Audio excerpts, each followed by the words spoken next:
వివేకానంద రెడ్డిని ఈ విధంగా కొన్ని గంటల పాటు ఆయన బెడ్రూమ్లో హింసించి, ఈ విధంగా గొడ్డలతో నరికి, రొమ్ముల మీద కూర్చొని గుద్ది, ఆయన మర్మావయాల మీద గుద్ది మేము చంపినామని చెప్పిన మనుషులు దస్తగిరి అనే వ్యక్తి, సునీల్ అనే వ్యక్తి. హత్య చేసినామని ఒప్పుకునే వ్యక్తి పోలీస్ స్టేషన్పై పవన్ మీద కంప్లైంట్ ఇస్తే సునీల్ కుమార్ యాదవ్. ఇదెంత ఆశ్చర్యం తెలిసిన ప్రజలారా?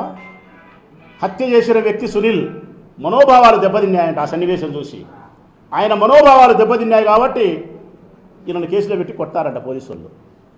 లాల్ బహదూర్ శాస్త్రి, టంగుటూరి ప్రకాశం పొద్దులు, వీరేశలింగం, గురిజాడ అప్పారావు అటువంటి వ్యక్తుల యొక్క మనోభావాలు దెబ్బతిన్నాయంటే ఆడన్నా మనం వినాల. కానీ సునీల్ కుమార్ యాదవ్ హత్య చేసిన, దస్తగిరి హత్య చేసిన వ్యక్తుల మనోభావాలు దెబ్బతింటే పోలీసులు కేసు పెడతారంట, పవన్ కుమార్ రెడ్డిని కొట్టారంట. ఒకప్పుడు పులిందల్లో ఈ దస్తగిరి అనే వ్యక్తి కానీ, ఈ సునీల్ అనే వ్యక్తి కానీ 500 రూపాయలు, 1000 రూపాయలు కూడా ఆర్థిక ఇబ్బందులతో ఇతరులను అడుక్కుండే పరిస్థితుల్లో ఉండే వీళ్ళు ఇప్పుడు కోట్ల రూపాయలకు పడగలెత్తినారంటే ఎవరిచ్చినారు వీళ్లకు? సునీతమ్మ ఇచ్చిందే? నర్రెడ్డి రాజశేఖర రెడ్డి ఇచ్చినాడా? చంద్రబాబు నాయుడు ఇచ్చినారా? ఇచ్చినారు. దేనికోసం ఇచ్చినారు మీరు? బోనులో ఉండే, పంజరంలో ఉండే ఈ శిలకతో పలుకులు మీరు పలికించేదానికి మీరు డబ్బులు ఇచ్చినారు. కోటీశ్వరులు చేసినారు వాళ్ళను.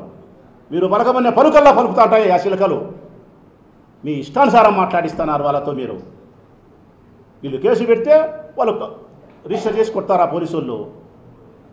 500 రూపాయలు, 1000 రూపాయలు ఇబ్బందులు పడే దస్తగిరి, సునీల్ యొక్క కేసును వాదించే లాయర్ ఎవరు ప్రజలారా తెలుసునా మీకు? సుప్రీంకోర్టులో ఉండే ఈ దేశంలోనూ అత్యంత ఖరీదైన లాయర్ సిద్ధార్థ లూత్రా. ఈ రాష్ట్ర ముఖ్యమంత్రులకు, మాజీ ముఖ్యమంత్రులకు వాదించే లాయరు, స్వయానా చంద్రబాబు నాయుడుకు పర్సనల్ లాయర్ సిద్ధార్థ లూత్రా. గంటకు ₹1 కోటి 50 లక్షలు తీసుకునే లాయరు అతను వాదిస్తాడు మా పులివెందుల దస్తగిరికి, సునీల్కు. మరి ఎమ్మెల్యేలు మేము 2 సార్లు చేసినాం.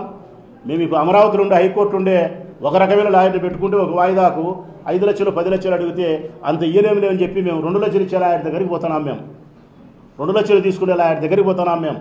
కానీ దస్తగిరి, సునీల్ మాత్రం సిద్ధార్థ లూత్రాను పెట్టి వాదిస్తున్నారు. ఏమి దీని మర్మం? ఈ స్థితి ఎక్కడి నుంచి వచ్చింది వాళ్ళకు? ఇంత డబ్బులు ఎక్కడి నుంచి వచ్చినాయి? ఇంత పొలిటికల్ పవర్ ఎక్కడి నుంచి వచ్చింది? కారణం దీని వెనక ఉండేది, ఆడిస్తాండేది సునీతమ్మ, చంద్రబాబు నాయుడు. సునీతమ్మ, చంద్రబాబు నాయుడు వీళ్ళు తప్ప మరొకరు కాదు దీని వెనక ఉండేది. ఈ కేసును పట్టుకొని రాష్ట్ర వ్యాప్తంగా అసలు వేరే సందర్భమే లేనట్టు, అంటే ఈ రాష్ట్రంలో ఏదే కానీ చర్చించడానికి సమస్యలు లేనట్టు, ప్రజా సమస్యలే లేనట్టు, ఒక్క వివేకానంద రెడ్డి హత్య మాత్రమే ఉన్నట్టు మాట్లాడుతున్నారు. ఈ ప్రభుత్వం వచ్చిన 9 నెలల కాలంలో 100 మంది మరణించినారు. అమ్మాయిలు మానభంగాలకు గురైనారు. రైతులు ఆత్మహత్య చేసుకున్నారు. రైతుల ఆత్మహత్యలు మీరు ప్రస్తావించరు. అమ్మాయిల మానభంగాలు అయితే ప్రస్తావించరు. వాళ్ళ నీళ్ళల్లో సంపి వేస్తే మీరు ప్రస్తావించరు. ఇచ్చిన హామీలను నెరవేర్చేది ప్రస్తావించరు. కరువు కాటకాలను ప్రస్తావించరు. ప్రజల ఆరోగ్యాలను ప్రస్తావించరు. ఒకటి ప్రస్తావిస్తాం, జగన్ జగన్ జగన్ జగన్ జగన్ జగన్. ఇంతే ఈ నామధేయంతోనే మీరు కాలాన్ని గడిపే పరిస్థితికి వచ్చినారు. నిజమే, అయ్యన్న పాత్రుడు చెప్పిన మాట అక్షరాల సత్యం. వాడు ఓడినాడురా, మరణించలే. జగన్ అనేవాడు ఓడినాడు, మరణించలేదని అయ్యన్న పాత్రుడు చెప్పిన మాట అక్షర సత్యం. మీ గుండెల్లో సింహ స్వప్నమై ఉన్నాడు జగన్మోహన్ రెడ్డి. అందుకే మీరు ఆయనకు 11 సీట్లు వచ్చినా కానీ 40% వచ్చిన ఓట్లను చూస్తున్నారు.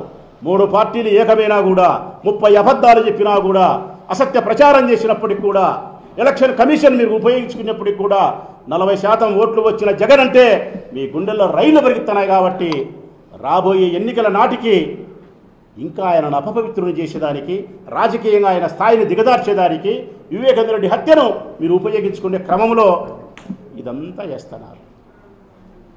అందుకే వివేకానంద రెడ్డి రక్తం తెచ్చి జగన్మోహన్ రెడ్డి గారి సొక్కాకు పుయ్యాలా. ఇది తప్ప వేరేదేమన్నా ఉందో మీరు చేసే పని? ఈ ఆంధ్రజ్యోతి పత్రికల్లో రాసేది ఇవే కదా మీరు రాసేది. పిఏ కృష్ణారెడ్డి డైరెక్షన్ అంట, జగన్మోహన్ రెడ్డి, అవినాష్ రెడ్డి గారి డైరెక్షన్ అంట, కృష్ణారెడ్డి యాక్షన్ అంట.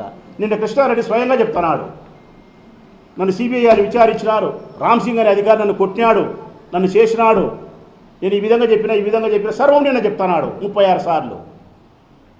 అవి లెక్కలేకి తీసుకోరు, అవి పరిగణలోకి తీసుకోరు. అసలు ఎందుకు వేరే కోణంలో మీరు విచారణ చేసే కార్యక్రమం చేయరు మీరు?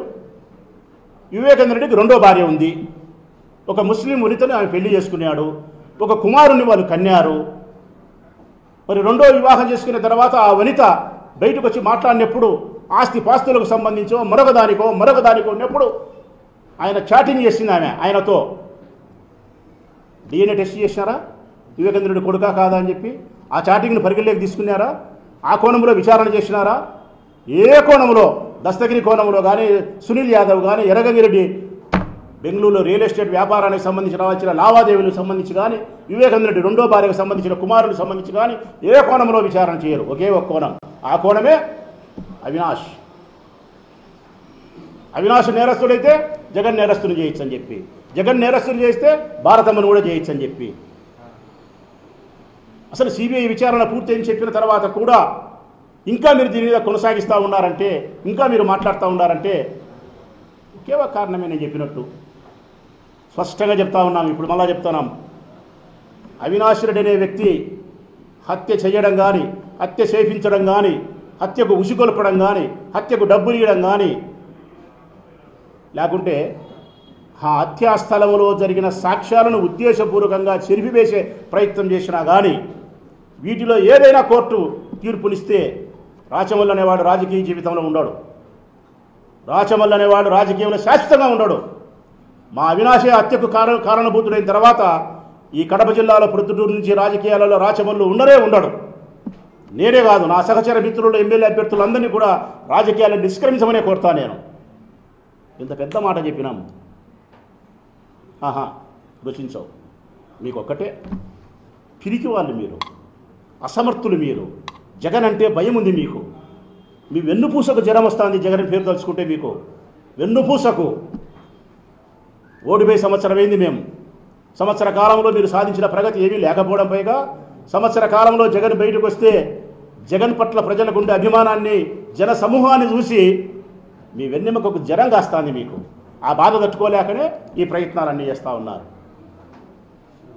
చివరిగా నేను చెప్పే మాట ఒకటి రాష్ట్ర ప్రజలకు, ఇది కేవలం వివేకానంద రెడ్డి గారి రక్తం తెచ్చి జగన్మోహన్ రెడ్డి చొక్కాగా పూసి ఆయనను అపవిత్రుని చేసి రాజకీయంగా దిగదార్చాలనే ప్రయత్నంతో ఆంధ్రజ్యోతి, ఈనాడు, ఏబిఎన్ పత్రికలు, పచ్చ పత్రికలు రాసే వార్తలు, తెలుగుదేశం పార్టీకి సంబంధించిన నాయకులు మాట్లాడే అబద్ధాలు, చంద్రబాబు నాయుడు తెర వెనుకలుండి ఆడించే ఆట, దానికి పావులుగా ఉపయోగపడే సునీతమ్మ, దానికి మరీ దగ్గరగా ఉపయోగపడే సునీల్ అనే దస్తగిరనే అంతకు. రాష్ట్ర ప్రజలకు ఒక మాట చెప్పాలా నేను, ఎంత విచిత్రం అంటే, ఒక ఎంపీని 4-6 సార్లు 5 సార్లు ఎంపీ శాంతి కాముకుని ఉత్తముని వివేకానంద రెడ్డిని పట్టుకొని 4-5 గంటల సేపు రాత్రి 10 నుంచి తెల్లారుతన 3 గంటల వరకు నరకం చూపించి హత్య చేసినారు. హింసించి చంపినారు. నరకం, అంతగా నరకం చూపించి చంపితే మేమే చంపినామని చెప్పి దస్తగిరి సునీలు మీడియా ముందుకు వచ్చి చెప్తే, చంపిన వ్యక్తులతో చంద్రబాబు నాయుడు అప్రూవర్ అనే ఒక పదాన్ని ఉపయోగించి, అప్రూవర్ అంట ఆయన అప్రూవర్గా మారిపోయినాడు కాబట్టి ఈయన సభ్య సమాజంలో తిరగడానికి అర్హతనిస్తారా?